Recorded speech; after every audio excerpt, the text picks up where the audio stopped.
All right, sports fans and lovers and haters of rhetorical analysis, I got a good one for you today. We are going to practice writing introductory paragraphs to perform rhetorical analysis while pulling the strings of my declarative thesis heuristic. And believe it or not, I gamified this. So we are actually going to play a Superbowl, a competitive match between teacher and students in which we rank introductions, the good, the bad, the ugly, between all the writing that students produce and teacher produces. I've Bob Rossed a ton of exemplars for you and your students to show how to manipulate my declarative thesis heuristic. Before we jump in and I show you all the wrinkles of this, please subscribe to my new YouTube channel. It's called Kristian Kuhn, the Bob Rossed Composition. Spread the word far and wide. Tell teachers, tell colleagues, tell students. We're growing exponentially, and that delights me. We are going to eclipse 20,000 subscribers probably before the Super Bowl, which is super, super cool. So in terms of the commercials that we're going to be analyzing, here's what I got for you. Snickers, Betty White. Apple's 1984 classic dystopian piece, really cool to teach allusions to dystopian literature and the allusions to Orwell's 1984. Alexis's loses her voice, the Amazon ad, always hashtag like a girl, and then one of my favorite ones from when I was a little kid, Wendy's Where's the Beef. So you can get all of those on YouTube. They're there for you. And in terms of the slides that I'm going to be presenting in this presentation, if you look down below in the description of this video, you can download them. Literally every single slide that I'm going to show you in the coming minutes here. So as I alluded to, I gamified this. In the same vein as some teachers in the AP groups have been doing their horse race. I'm basically going to do an a la Super Bowl sort of battle. And what I did was I arranged my desk in rows in my classroom, and I have 5 rows. So I have 5 teams, and I'll show you, I'll unpack this just a little bit more in just a little second. And what I do is each row, every kid is going to write an introduction based on the commercial that I've used. So they're going to write 5 introductions.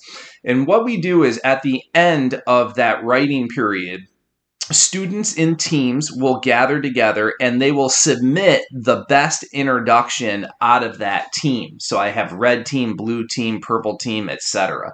And once a kid has submitted one time, they cannot submit again. That way, you know, certain kids aren't monopolizing the game and we get to see a wide variety of writing. So the very first team is Team Kuhn and Company. So I got Taylor Swift and Travis Kelce on my team. And what I've done for each commercial is I've written 2 exemplars and models. In terms of how I gamified this, it kind of looked like this. So we started with the Wendy's Where's the Beef because I think it's the easiest one to analyze. And just to demonstrate how to pull the strings of my heuristic, I first showed the students my exemplars. We've been doing the declarative thesis heuristic all year long since like September 7th. We've been rocking and rolling this. So it's not new, but just to shore it up, I went over it for the kids that kind of straggle a little bit. And they saw my exemplars, then they wrote theirs, and we looked at the 5 best from each team. Going forward for the 4 remaining commercials, what I did was we looked at the 5 best from each individual team. Then I showed them mine, and as a group, we awarded points like, you know, touchdowns and field goals, etc. for the best. So like the first, the second, the third, and you can gamify that however you want. My kids get super competitive with that. So we have Team Kuhn, and then we have Team Red. So they were sitting in the first row in my classroom. Team Green sat in the second row. Team Blue, Team Purple, and Team Black. So you can download those slides right there, and I just taped these. I printed them in color, and I taped them to the front of the rows just so that they had a sense of what team they were on. And then I kept track of things on a PowerPoint that I made and projected onto my overhead. So pretty cool way to go about it. So let's jump in and take a look at some of these commercials. The first question we have to ask is this. So how do I write the intro? And as I've already alluded to, my students use my declarative thesis heuristic, but in order for this to make sense, I have to, go back to my old adage. You gotta Bob Ross your instruction. In order for this to work, and like the only way it works is because I get to the proverbial easel and canvas and I paint with and for my students. They're always looking at my writing. So you have 2 exemplars for each commercial that I wrote, all right? And I explained for the Wendy's one, they saw it before they wrote. All the others, they saw it after I wrote. Bob Ross used heuristics, and my students use heuristics as well. I much prefer heuristics over templates because I find that templates, we give students too many prefabricated sentences and we kind of steal the authenticity of their voice. And for me, when I read kids that are wielding templates, it sounds a little bit too paint by number, sounds a little too raw and robotic, and I don't want that. I think it really precludes kids from getting the sophistication point. So when you'll see my slides here, my exemplars, you see that the writing's a lot more organic, is a lot more, supple than what you normally yield with a template.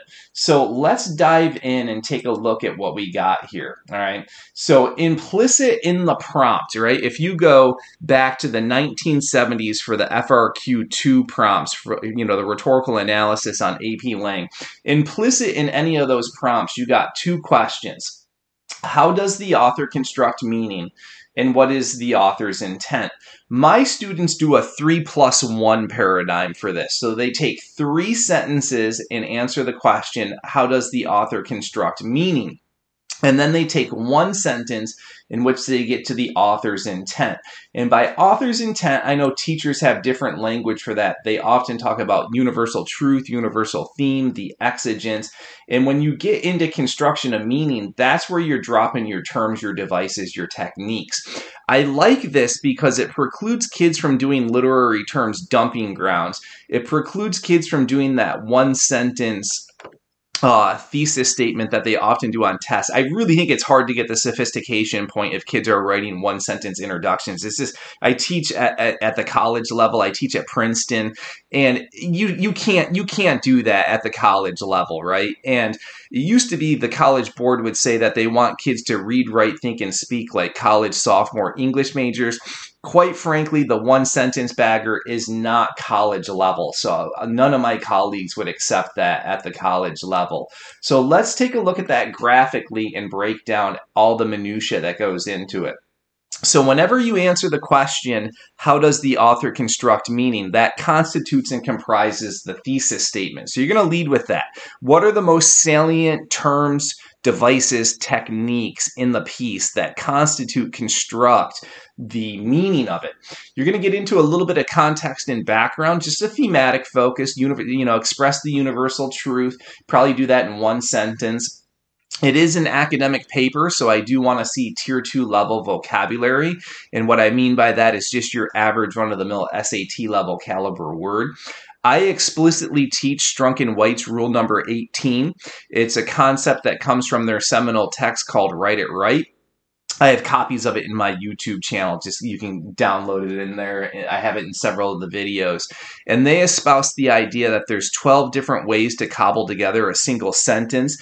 But in addition to that, there's 20 ways to pattern those sentence types. So I'm going to practice some syntactical ninja maneuvers in this and demonstrate for kids, model for kids, how to make syntactical choices at sentence level. And then, as I've already stated, it's going to be exactly 4 sentences. So let's break down the math real quick. 3+1, 3 sentences, construction of meaning, 1 sentence, authorial intent. And the first commercial that we're going to begin with is Betty White's Snickers commercial. And what I do is I have, I run it this way. I play it once in class, and it's only a 30-second commercial. And, kids individually go hunting for the terms, the devices, the techniques. I show it a second time. And then after the 3rd time, the teams gather together and they talk about what they see going on in terms of the construction of meaning and the universal truth. Then they write. And I'm always preparing my kids for the grueling marathon of 3 essays in 2 hours. So what I do is I time the write.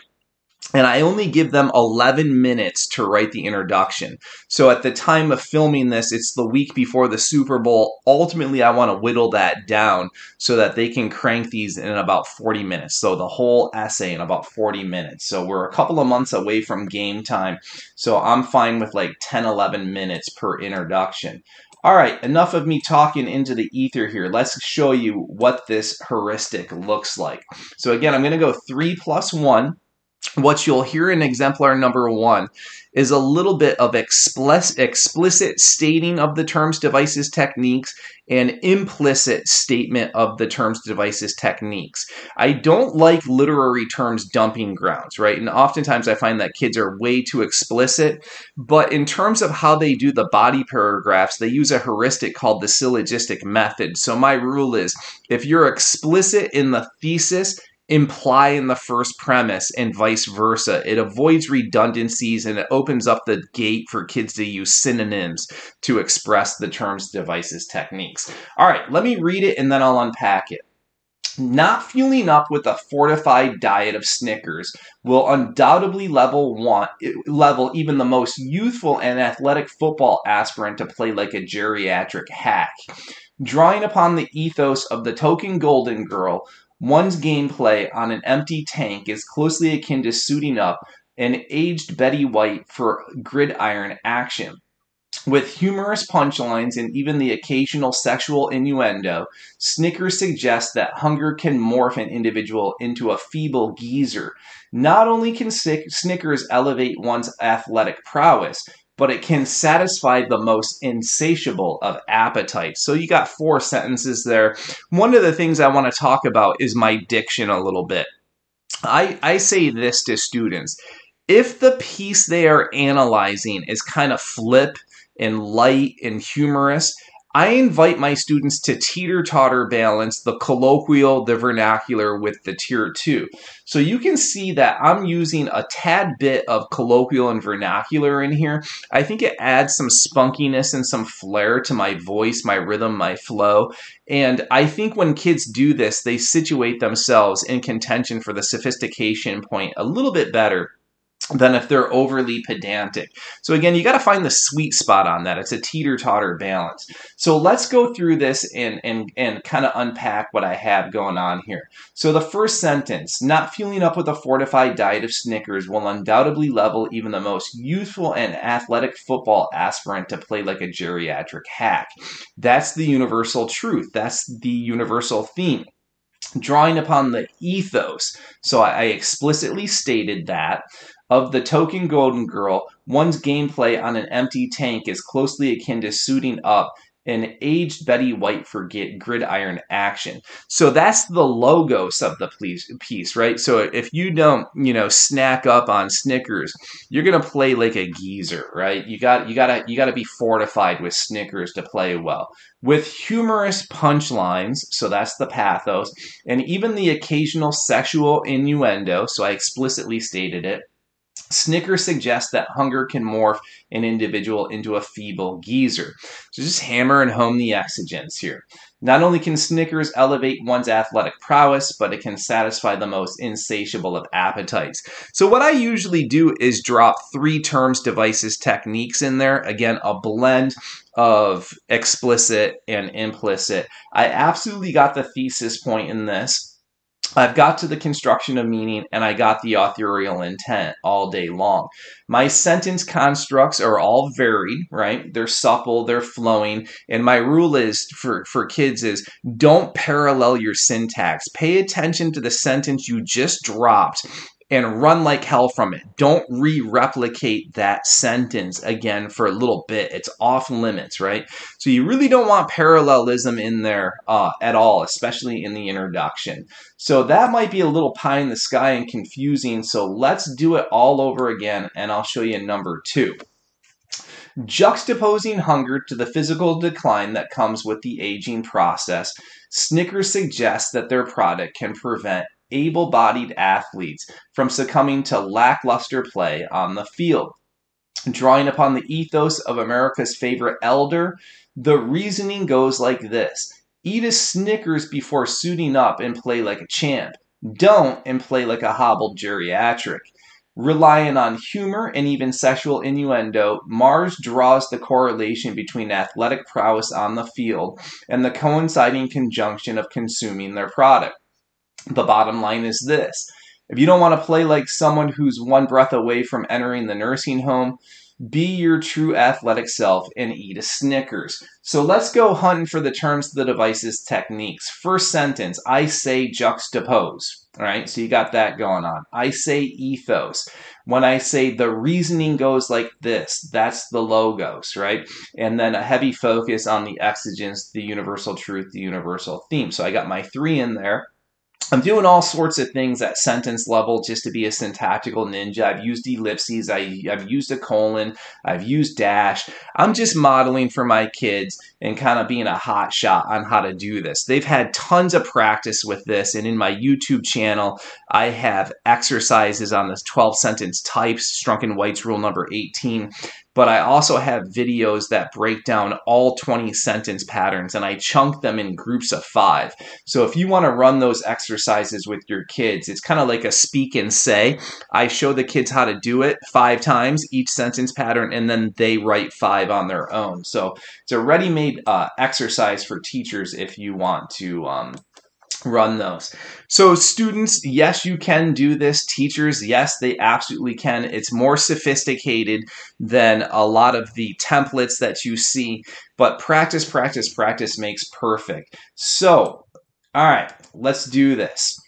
I ask my students how they do. After I show them twice, we're going to take a look at 5 and compare them to mine. And then we just rank them, right? So I ask the students as a class who has the best one. And if they say red team gets 7 points. And then we say who's got the second best. And they might say black team and they get 3 points. And then we do it all over again. And we jump to the second commercial, which in this instance is Apple's 1984. Again, this is on YouTube. Fantastic. You're probably going to need to give them a little bit of background information on Orwell's 1984 and the concept of Big Brother and sort of some of the dystopian concepts in there. My guys read 1984 in one of their AP classes for history. I don't remember which one. So they kind of had the context for this. So here's exemplar number 1. Playing upon Orwell's bleak forecast for 1984, so we got the illusion, Apple suggests that its first home computer can reverse this dystopic state of affairs. So that's the exigence.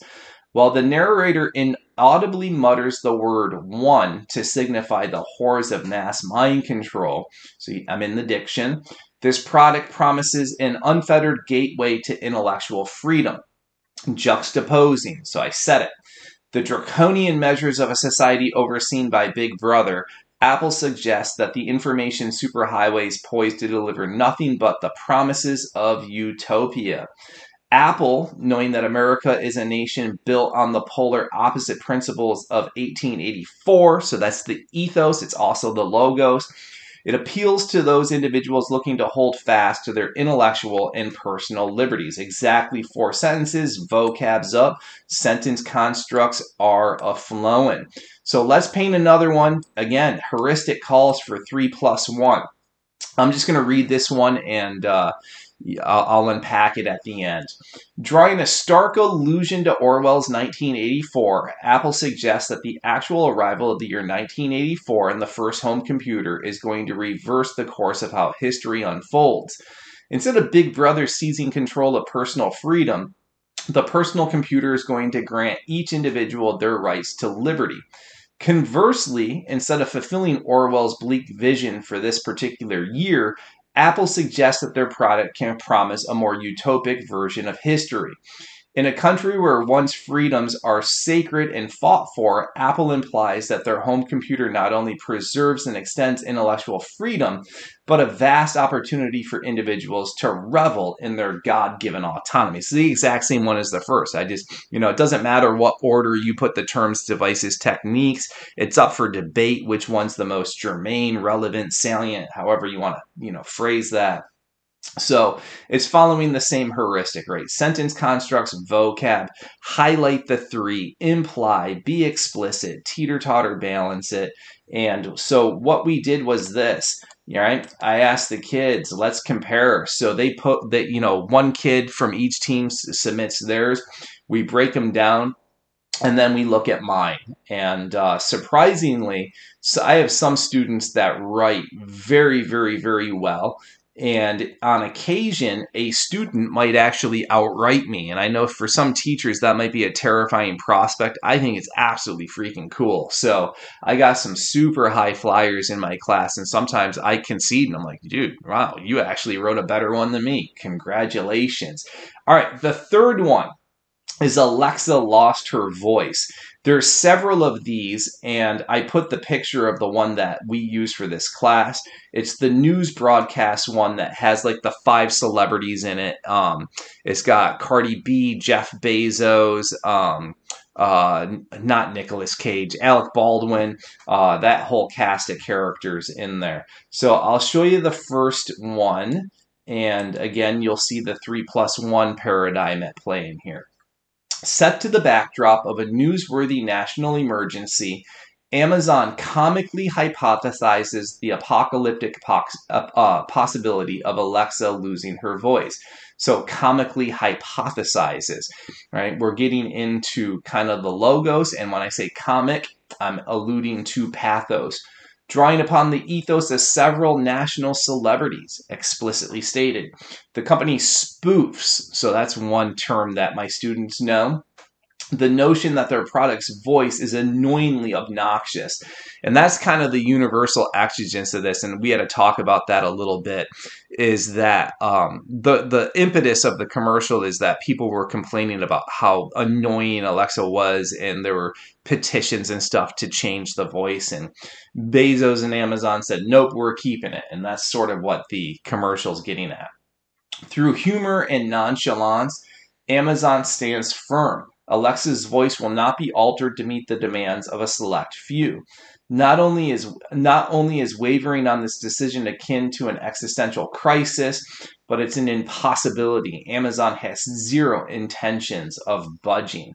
So every single time you do the exact same thing, and this is the glory of using heuristics. Like my students intuitively, instinctually, habitually use the declarative thesis whenever they perform rhetorical analysis, takes all the guesswork out. And one question I get a lot of when I train teachers in the National Writing Project is, will kids have time on the exam to write 4 sentences? Absolutely. If you practice this enough, I'd be willing to bet that my students can write a 4-sentence bagger as quick as most kids write the 1-sentence rhetorical terms, devices, technique, dumping ground. And it comes rather instinctually after a while.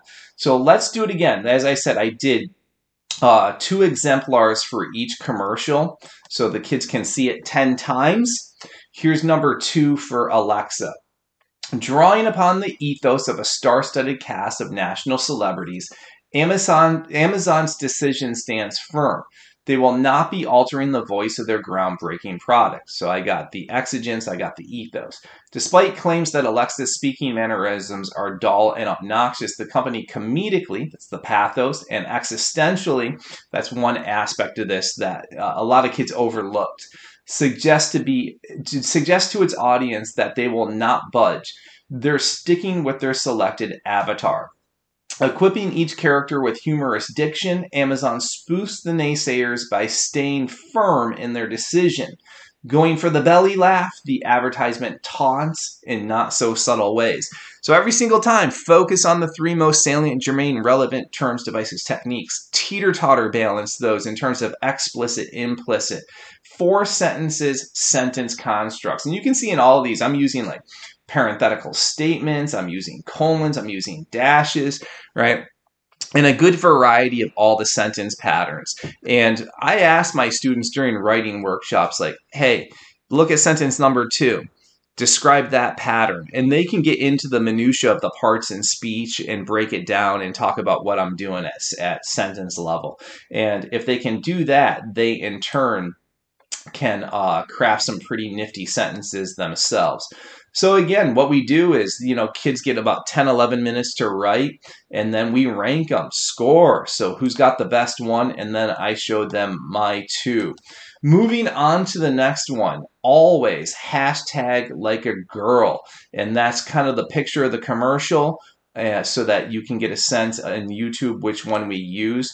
And I'm going to run through my exemplars really quick because I think you got the gist of it by now. While it is a basic human tendency to note difference, gender has nonetheless been weaponized in our country.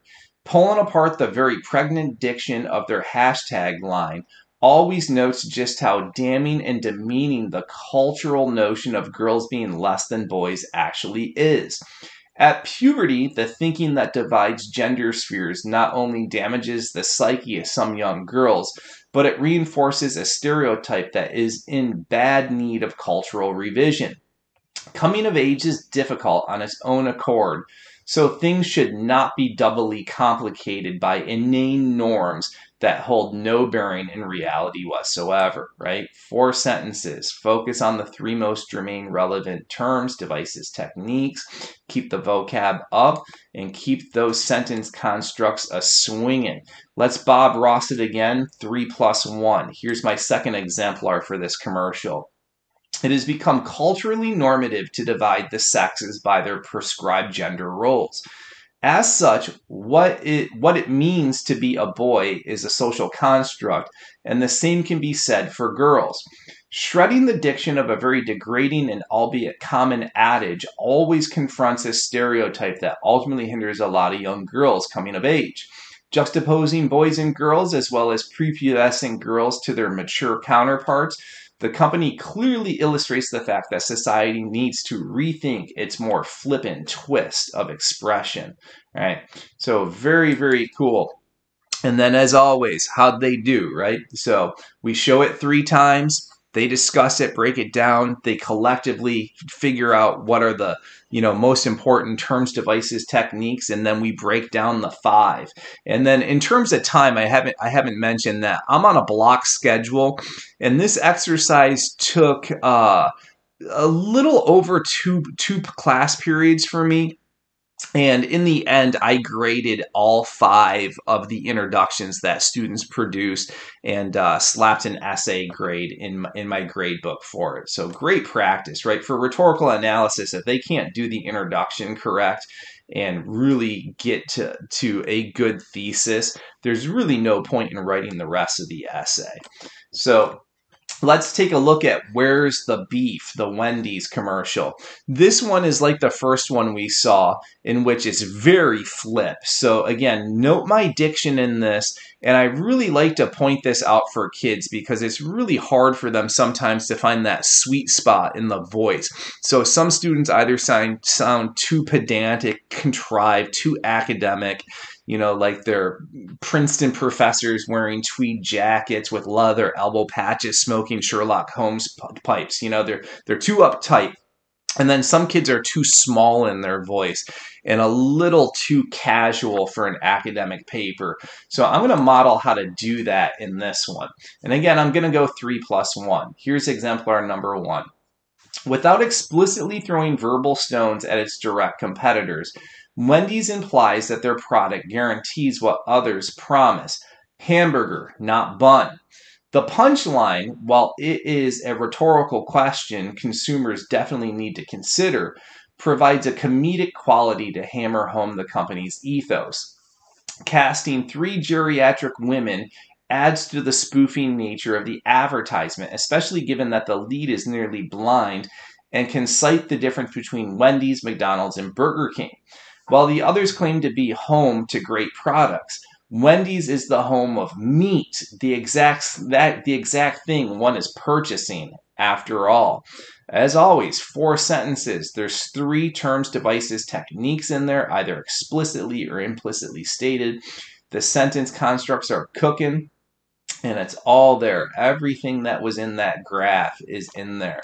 So let's paint it again one more time. I find that, the more good writing students see, the better they become.